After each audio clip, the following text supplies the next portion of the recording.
A'udzubillahi minasyaitonirrajim. Bismillahirrahmanirrahim. Assalamualaikum warahmatullahi wabarakatuh. Alhamdulillahirabbil alamin. Allahumma shalli ala sayyidina Muhammadin amma ba'du. Kita menambah satu lagi ngaji tentang hasanah tasawuf, bagian tentang al-malamatiyah, yaitu pandangan dari Imam Abu Hafiz As-Suhrawardi. Imam Abu Hafiz As-Suhrawardi ini salah satu imam tarekat yang dikenal hidup pada zaman akhir-akhir dinasti Abbasiyah. Pamannya adalah Abu Najib As-Suhrawardi. Dia memiliki satu kitab yang di dalamnya memuat bagian tentang malamatiyah. Kitab itu berjudul Awariful Ma'arif, yang sudah dikenal di dalam banyak kajian-kajian tentang tasawuf. Pada bagian 8 atau Al-Babus Samin, Imam As-Suhrawardi menyebutkan fi dzikril malamati wa syarhi khalihi, di dalam menyebutkan tentang malamatiyah dan penjelasan keadaan-keadaannya. Imam As-Suhrawardi menyebutkan pertama, qala ba'duhum, sebagian ulama berpendapat, al-malamati huwa alladzi la yadhharu khairan wa la yadhmaru syarran. Malamatiyah adalah mereka yang tidak menampakkan amal-amal baiknya dan tidak menyembunyikan kejelekan-kejelekan yang dia lakukan. Tapi kejelekan-kejelekan ini maksudnya adalah sesuatu yang tidak bertentangan dengan syariat, seperti pernah diungkapkan oleh Al-Hujwiri dalam ngaji Al-Hujwiri. Silakan dirujuk di dalam ngaji Al-Hujwiri ya, di kanal Kang NKR juga. Menurut sebagian ulama itu. Tapi Imam Abu Hafiz As-Suhrawardi ini kemudian menulis bahwa malamatiyah ini adalah salah satunya tasyarrobat urukuhu ta'mal ikhlas. Jadi orang-orang malamatiyah ini ta'mal ikhlasnya itu menjadi minuman-minumannya. Jadi dia sangat getol untuk merealisasikan keikhlasan itu. Wa tahaqqaqa bisidqi, dan terus-menerus berusaha untuk berlaku jujur.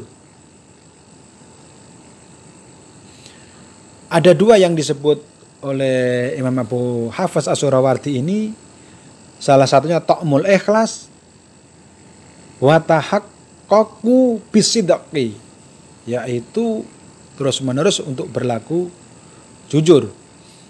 Dua ini yang menjadi kata kunci dari malamatiyah. Setelah itu Imam Abu Hafiz As-Suhrawardi mengutip satu hadis yang diriwayatkan oleh beliau melalui ijazatan, bersambung sampai kepada sahabat Hudzaifah dari Nabi Muhammad SAW. Lalu disebutkan bahwa apa ikhlas itu? Nabi bersabda, sa'altu rabbal izzah anil ikhlas. Aku bertanya kepada Tuhan yang maha luhur tentang ikhlas. Ma huwa? Apa itu ikhlas? Qala Allah, di dalam hadis qudsi ini, wa sirun min siri. Ikhlas itu adalah rahasia dari rahasiaku. Istauda'atuhu qalba man ahbabtu min ibadihi, yang aku letakkan di hati orang-orang yang aku cintai di antara hamba-hambaku. Kunci dari ikhlas ini memiliki fondasi yang kokoh dari hadisnya Kanjeng Nabi Muhammad. Banyak sekali ya, tapi di sini Imam Abu Hafiz As-Suhrawardi hanya mengungkapkan satu hadis qudsi, yaitu huwa sirun min sirri istauda'tuhu qalba man ahbabtu min ibadi. Lalu Imam As-Suhrawardi mengemukakan bahwa al-malamatiyah adalah orang-orang lahum yang memiliki mazidu ikhtisosin, tambahan-tambahan kekhususan yang terus bertambah atau banyak lah. Karena apa? Bitamasuk bil ikhlas, yaitu karena berpegang untuk menjalani hidup ini, suluknya, amalnya, ahwalnya, dan segala yang ia terima dengan ikhlas.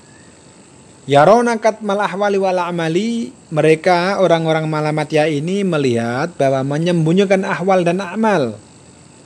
Wa taladzadzuna bikatmiha, dan merasa manis, merasa senang dengan menyembunyikan atau tidak menampakkan ahwal dan amalnya.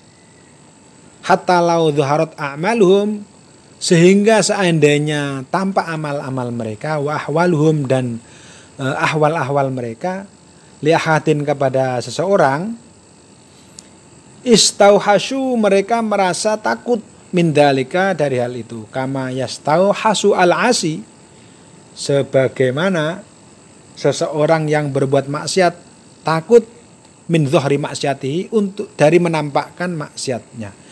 Jadi malamatiyah ini adalah senantiasa di dalam dirinya itu memperoleh ini mazidu ikhtisos, tambahan-tambahan kekhususan ya, mungkin di dalam di dalam kebaikan rizki, di dalam kebaikan ilmu, dalam kebaikan hubungan dengan tetangga, dalam kebaikan hubungan dengan Allah, dan berbagai tajalli yang ia terima melalui terus menerus berpegang dengan ikhlas. Mereka ini tidak menampakkan kebaikan di muka umum, tapi tetap menjalani kebaikan itu, dan melihat bahwa untuk tidak menampakkan kebaikan itu, dia merasakan kebaikan di dalamnya.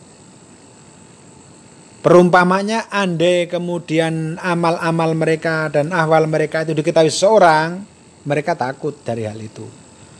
Perumpamanya seperti takutnya seorang yang maksiat, takut kalau kemaksiatannya akan tampak atau diketahui oleh orang.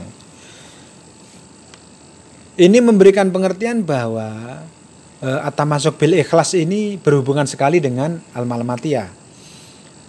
Dan dia akan takut kalau amal-amal baiknya itu diketahui oleh orang itu. Sehingga dengan tamasuk itulah mereka mazidu ikhtisos. At-tamasuk bil ikhlas ini menjadi wasilah mazidu ikhtisos, dia memperoleh banyak kekhususan yang diberikan oleh Allah. Setelah itu Imam Abu Hafs As-Suhrawardi itu mengutip beberapa pendapat para ulama. Di antaranya adalah dari Imam Zunun, Imam Abu Ya'qub As-Susi, terus dari Abu Abdurrahman,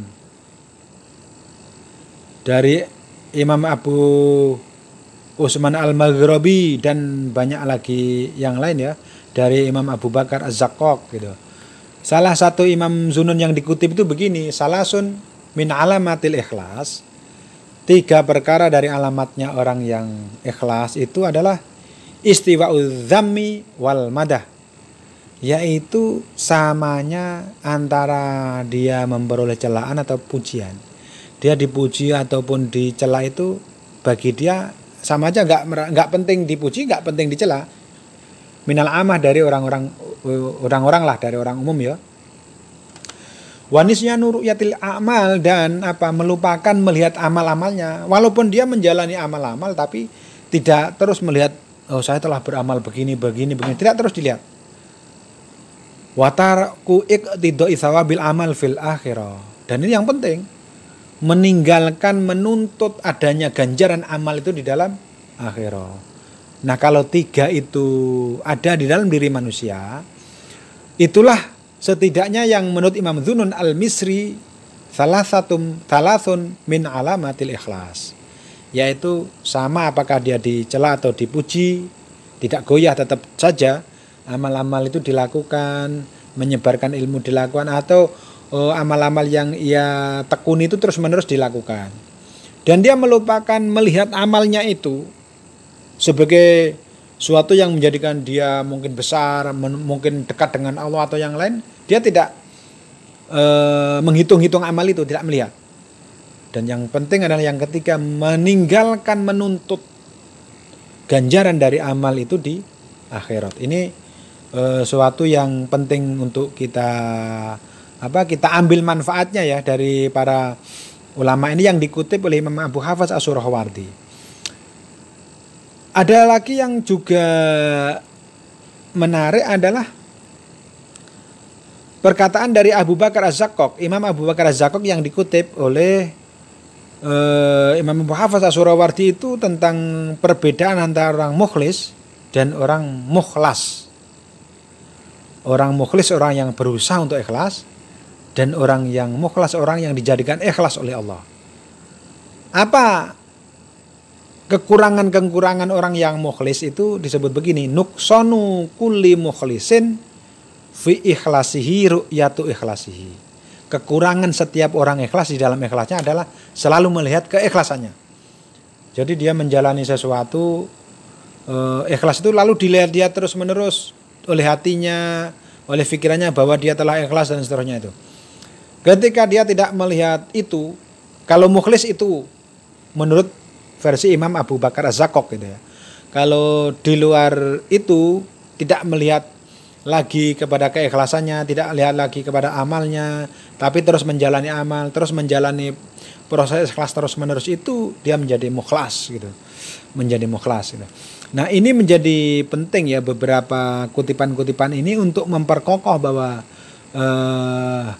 tidak penting seorang yang mempelajari hasanah-hasanah tasawuf ini mau menjadi apa, tapi seberapa kuat dia ikut melaksanakan beberapa etika yang dia sanggup, ilmu-ilmu yang dia pelajari dari makalah-makalah yang disebutkan misalnya dari Imam As-Surawardi tadi, yang dimana seorang al-malamatiyah itu at-tamasuk bil ikhlas wa tahaqquk bir bisidaqi.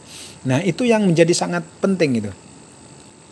Oleh karena itu marilah kita perhatikan beberapa makalah yang disebutkan oleh Imam As-Surawardi tadi, terutama at-tamasuk bil ikhlas wa tahaqquk bisidaqi, terutama dari makalah Imam Zunun al-Misri ya, salasum min alamatil ikhlas istiwa'udz dzam wal madah minal amah wa nisyanu ru'yatil amal fil a'mal wa tarku iqtidai thawabil amal fil akhirah.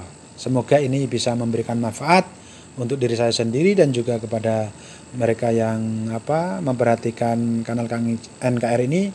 Semoga Allah memberikan kita ketenangan dan keselamatan di dunia dan akhirat. Kita terhindar dari fitnah dunia dan akhirat.